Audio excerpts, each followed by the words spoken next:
What's up, guys? In this video, we're talking about chasing the high. Now, what does it mean to chase the high? So, we all have dopamine, we all have chemicals in our body, and when we do the things that give us pleasure, it gives us dopamine. When we get that dopamine, it's that, oh, it feels good. The emotional concoctions within our body, that shit just feels good. It makes the senses go brr. And when people are adrenaline junkies, they tend to chase the high. Now, chasing the high is important in life, but also if you do it the wrong way, it can make you go downhill. People, and the reason why you can go either downhill or a good course is because chasing the high can get very addictive. You're literally chasing the high. And you could get addicted to anything if it can give you a high. That goes from drugs to love to sex, gambling, eating. Anything could give you a high, which could make you addicted to it. Now, this video is about chasing the high, and we're going to talk about why you shouldn't, and or if you do, how you should go for chasing the high. Now, to start off, the way I would tell someone to chase a high would be to figure out what you love to do in life that doesn't affect anybody else outside of you. If it helps them, that's good. If it is negative, then don't do it. But find that thing that you love to do, that you would do almost every day if you could, and go and do it. If it's overall productive to you and it just fulfills you, why would you not do it? Now, on the other hand, let's use smoking weed for example. A lot of people will smoke weed. A lot of people will chain smoke cigarettes, and they think it gives them that high. It fills them on the inside, whether they're consciously doing it or unconsciously doing it. We take things in because we feel empty. Some people, they overeat because they feel lonely, and eating is that comfort food. Trust me, I know. And a lot of the things that we do to cope with stuff comes down from unresolved needs, and chasing the high can come from an unresolved need. One thing that I realize a lot of people that like to chase the high do is they'll tend to be overworkers.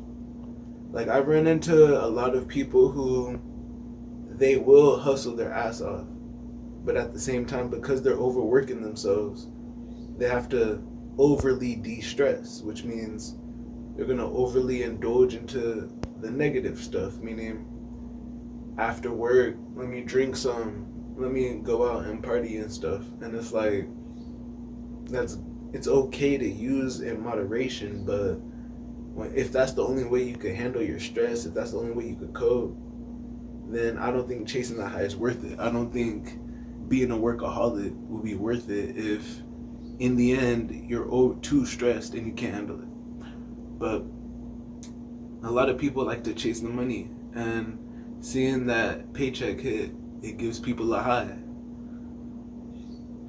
A lot of people will run around here just doing shit, just chasing nothing, when all they're looking for is that high. Now, one thing a lot of people don't understand is you could simply get that high from sitting back and relaxing. You see how I sat back and the smile instantly came on my face?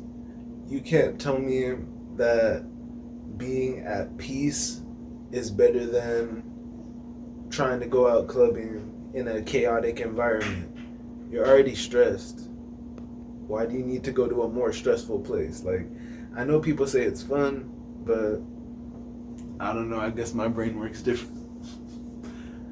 Overall, I would say a lot of people that chase the high don't know how to be at peace with themselves. A lot of people are so used to the chaos, whether it's because you came from a chaotic home or you just naturally like to be active.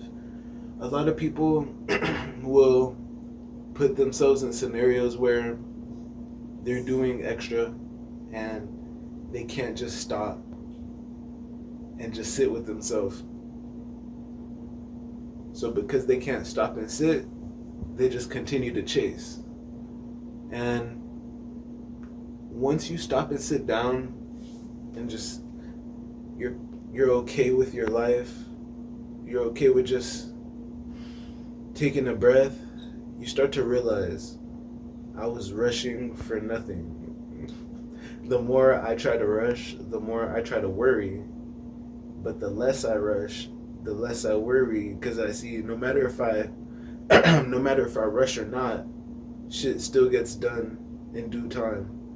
So what would I gain from rushing when I could just sit back, be at peace, and not have that extra stress on me? So when it comes to chasing the high, we shouldn't chase it. We shouldn't be striving to reach a high.